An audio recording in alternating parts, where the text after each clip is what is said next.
Bismillahirrahmanirrahim. Assalamualaikum warahmatullahi wabarakatuh. Ketemu lagi di video kedua ya, masuk ke sekalian mengenai pengenalan design thinking. Seperti yang tadi video pertama, saya coba jelaskan design thinking ini melalui video, dan Anda saya harap bisa me-WhatsApp saya atau membahas di kelas pertanyaan-pertanyaan apapun, bisa juga di Google Classroom. Saya sebenarnya besok itu menjadi interviewer salah satu beasiswa. Dan saya tetap ada di kampus Polban, di ruangan, tapi saya tidak bisa pergi kemana-mana selain depan laptop. Tapi saya tetap online depan laptop. Jadi, jika kalian ada pertanyaan, jika ada yang mau disampaikan, silakan.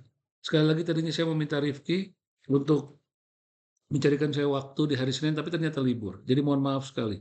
Nanti kita cari workout, cari waktu yang kosong di hari lain untuk menggantikan hari besok. Baik, saya rencanakan video ini cuma 10 menit atau 15 menit. Apa itu design thinking? Ini sekali lagi akan menjadi tugas Anda hari ini dan Anda harus kumpulkan. Jika tidak dikumpulkan, Anda absennya akan tidak ada, dan itu individu.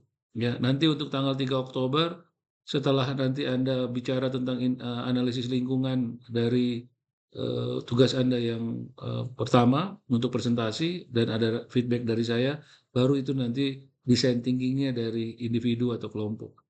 Apa itu design thinking?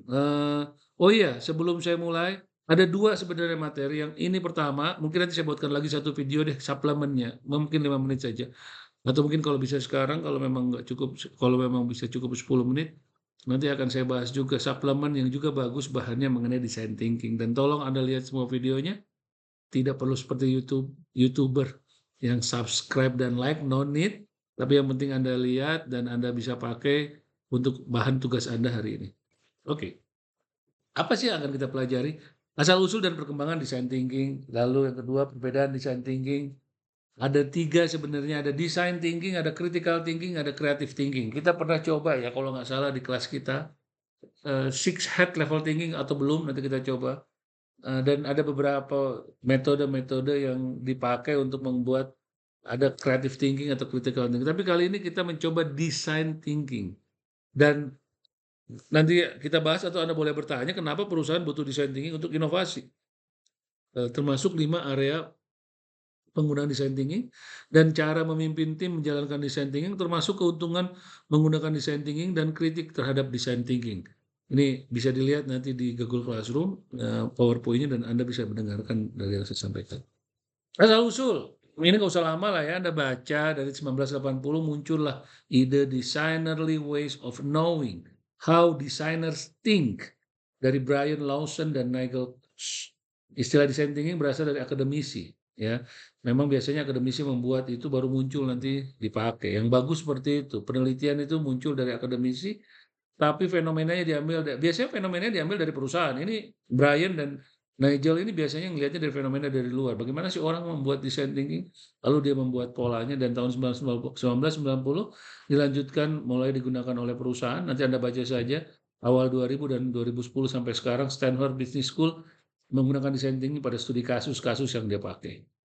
Oke, saya pengen video saya tidak terlalu lama, jadi Anda baca nanti detail bagaimana informasi ini berjalan. Nah, apa sih perbedaan antara design thinking, critical thinking, dan creative thinking? Design thinking berada di tengah-tengah sebenarnya anak-anak, ada di mahasiswa sekalian, antara creative thinking dan critical thinking. Creative thinking itu mempertimbangkan banyak kemungkinan, mengandalkan intuisi, mencari inspirasi, menghasilkan banyak ide baru. Sedangkan critical thinking mempertimbangkan banyak perspektif. Jadi kritikal itu harus mempertimbangkan banyak perspektif, menganalisa fakta yang ada, mengevaluasi banyak alternatif yang muncul dan menghasilkan suatu keputusan. Design thinking ada di tengah, memotong antara kreatif, berpikir, dan kritikal. Karena kreatif saja mungkin tidak cukup jika tidak bisa kita implementasikan. Design thinking itu apa? Melatih kemampuan kreatif dan kritis sekaligus. Nanti di suplemen Anda baca dari beberapa tokoh dunia. Kenapa design thinking itu penting dari pengalaman mereka, dan design thinking itu melatih kemampuan kreatif dan kritis sekaligus dalam saat yang bersamaan. Dia membangun empathize, dia membangun eksplorasi informasi sebanyak-banyak, empathize, dan dia mulai bisa merumuskan masalah, define. Eee, Kalau di creative thinking itu, baru mereka eksplorasi, critical thinking mulai merumuskan, dan lama-kelamaan nanti akan digabungkan menjadi sebuah, pemetaan data dan akan menjadi sebuah ide dan dites, itu seperti itu. Ya, Anda nanti baca sendiri, dari empathize, define, ideation nantinya, lalu testing nanti. Ya, seperti itu. Kenapa perusahaan perlu design thinking untuk inovasi? Nanti kita lihat belakang bagaimana caranya. Sekarang kita berikan dulu beberapa informasinya. Ini masih ada waktu. Datangnya pesaing semakin sudah diprediksi. Ingat kemarin saya jelaskan mengenai five forces of Porter analysis.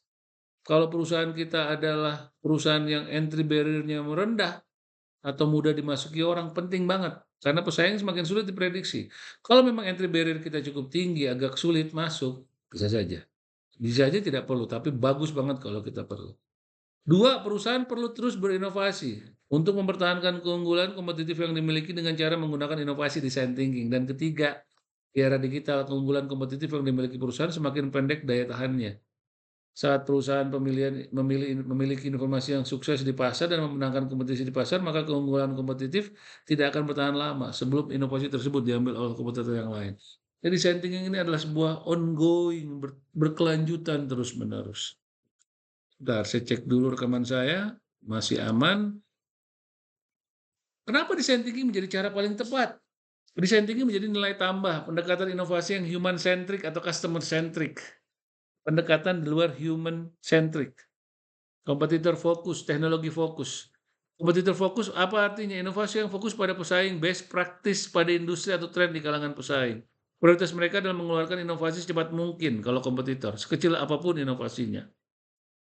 Sedangkan teknologi fokus biasanya orang pengen bikin teknologinya, pengen bikin acuan inovasi ke perusahaan, fokusnya adalah mengeluarkan inovasi dan teknologi paling mutakhir. Padahal pendekatan kompetitor dan teknologi ini belum tentu. Keduanya belum tentu memiliki value yang diinginkan dan dibutuhkan oleh customer. Itu sebabnya human centric itu dimasuk atau customer centric itu masuk. Bukan hanya orang melihat kompetitor, bukan hanya melihat teknologi yang dikembangkan, tapi juga melihat apa yang pasar inginkan.